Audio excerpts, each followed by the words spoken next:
Alright guys, welcome back to another Infinity Game Table video, and today we're taking a look at two different games. We're taking a look at Clay Pigeons, which is a one-player duck hunt style game, and we're also going to be taking a look at Tetridoku, which is a really interesting take of mashing two popular games, Tetris and Sudoku as well. So we're going to take a look at both of these games today, so let's go ahead and get into the video. Gaming tech, eating brekkie is the gaming tech. Going for a recce is the gaming tech. Gaming techie is the gaming tech. Gaming techie. Alright guys, so here we are with the first game. This is Clay Pigeons. You can see it does keep track of your high score over here, where it has my highest score. This is a single player game, so you're only playing this by yourself. So when you hit the play button here, it says tap a pigeon to shoot. The more pigeons you shoot, the more points you score. 3 stones to hit the pigeons. Don't let them fly off or you lose a life. So this is very reminiscent of like Duck Hunt, where you kind of just go ahead and touch one of these and try to get the highest score by hitting them as fast as possible. You can see what you have here. You have 3 shots per round, just like you would in Duck Hunt. So that's kind of what the game was going for, is you're just shooting these, and obviously it gets harder as it progresses. They come out faster, they come out flying. It's not going to stay as easy as it is right now. And you get higher bonus points depending on how fast you hit them when they come out. You can see he's flying away faster here, so we're just going for it, trying to get the highest score. You obviously get a multiplier too if you haven't missed any. This one's trying to fly diagonally off the screen. So this is definitely a fun game for kids and stuff like that. I think they'll definitely get a kick out of it, especially with the graphic style and stuff. Not something I'm obviously going to be coming back to a lot. You can see they're starting to fly a little bit faster. But it is a cool like family kids game that they can go ahead and play. It is... Oh, just missed that one, so there goes one of my lives. Missed that one too.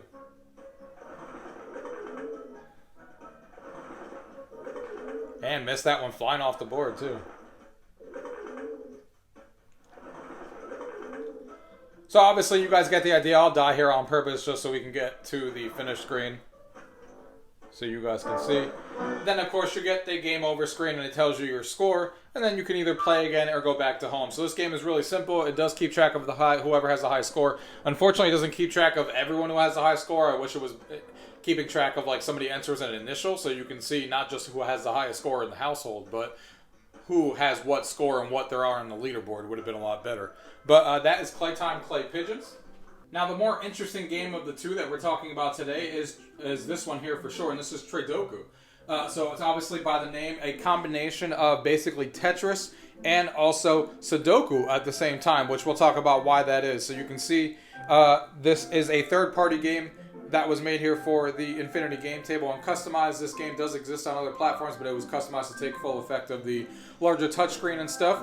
Has some nice music in the background and stuff, and then it has these things right here. So what I do like already off the bat, especially compared to the other game, is that this one does keep track of high scores, and you can actually enter in your name when the game is over and actually see what mode you played, how many moves you did, and your exact high scores, which makes it more fun to play and kind of share the game, because then you can keep track of high scores. There's a fun statistics page that just tells you your highest score, the number of moves, your total games played, all that kind of stuff, so that's cool as well. You can customize your game as well, which is good. Gives you, like I said, this was definitely customized for the Infinity Game Table, not just straight up ported over, because they actually have all these different backgrounds that you can play with. You can even change the blocks on how you want them to look like. You can make that look like a Lego, which is cool. And then, of course, it has credits and, of course, the how to play section. So let's just go ahead and scroll through this real quick. It says on the game screen you have a 9x9 board. Besides this, you will be presented with 3 different game pieces. Drag the pieces onto the board where they best fit in order to create a full vertical or horizontal line, or fill in one of the 9 separate squares of the board. So that's where it kind of becomes like Sudoku, where you're trying to fill a square of the board, kind of like what you would with Sudoku, and try and fill that out. Once all 3 pieces are placed, you'll be given 3 new pieces to play. Pieces that cannot fit on the board are marked. Difficulty levels have varying different pieces varying by sizes. Easy are the simplest pieces. Easy is what I'm going to show you here. While expert mode throws in all of them at the same time. Master is a medium level pieces, but it also has a timer involved, so you actually have to face against the clock. The game ends when you cannot place any more pieces or the timer runs out if you're playing in master mode. Scoring is based, of course, on the number of pieces on the board, as well as the making of the lines and blocks. Clearing multiple lines will, of course, give you bonus points, And if throughout the whole course of the game you manage to get rid of blocks in the 9 different quadrants, then you'll receive bonus points for that as well. So really, really cool. Nice little touching message here at the end as well. So let's go ahead and see what this game is like. So right here, you can go ahead and either easy, normal. It gives you an idea of what you're about to do. We're just going to go ahead and do easy for the time being because I'm not that great at the game. I've never been a good Tetris player or Sudoku player. So let's go ahead and just wait for this to load. And then here we go. Set, go. So here we are. There's no timer in this one. Like I said, that's only in the medium difficulty level, but this is what you're trying to do. There's 9 different quadrants on the board, as you see, kind of like Sudoku, and you get bonus points if throughout the whole game you get rid of 9 squares in those different areas, or by just getting horizontal or vertical lines, like they said. So you can grab any of the pieces that are up here right now. Let's say I grab this one, and I can put this right here. I can grab this one, put it right here. I can grab this, put that right here, and then 3 more come up. You can see your score, and then you can see the moves that you have here, and then you can go ahead and do something like this. Granted, I'm not very good at the game, so I'm just kind of placing pieces down for you guys so you guys can see it. You can put the 2 right there. There's our first quadrant, so we got 75 there. Now you know you filled this quadrant out. Again, that's 1 out of 9 if you want to get those bonus points. But you can also do a full vertical line or a full horizontal line as well, like the instructions there said. And of course, you're just going around and you're trying to get the highest score here. You're just placing these pieces, so it's obviously like Tetris, but it's not that the pieces are falling. You're actually strategically placing them in the area that you want them to be, and you can't manipulate these either. You can't rotate them or anything. You got to just place them down the way that they actually come out. So we can go ahead and place this right here. We got this right here. And of course, you're going to lose if you get these pieces and you're not able to play them somewhere. So if you run into a point, there's my first vertical line there, so I got points for that.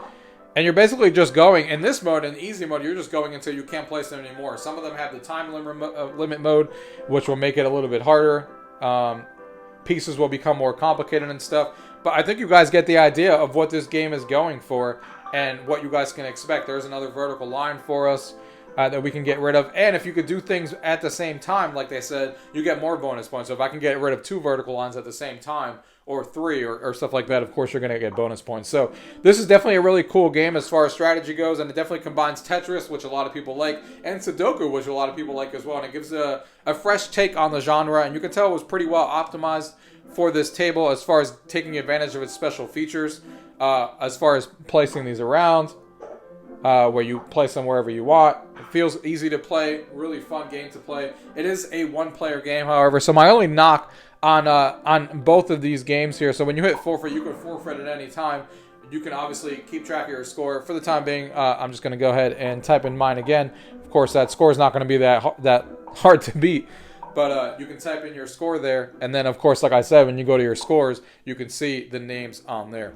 So this game is really well done, and it's definitely a fun addition to the table. I think a lot of people will actually like this one, especially compared to the first game I showed you, which I think is just too simple in nature, and I think that's only going to be good for kids.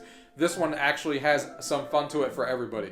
My only knock against both of these games is the fact that obviously a lot of us who have been watching the Infinity Game Table for a while are obviously waiting for board games. The board games that obviously a lot of us bought this table for.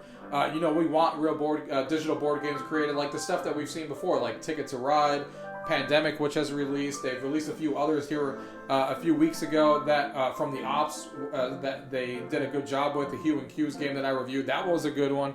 They do have Tapple coming soon, which is a really popular game that a lot of people play. That would be a good addition as well, so I'm excited for that one. But I think these games are good. I think having third party making games like this that are actually customized for the table and fun to play is great, like this one.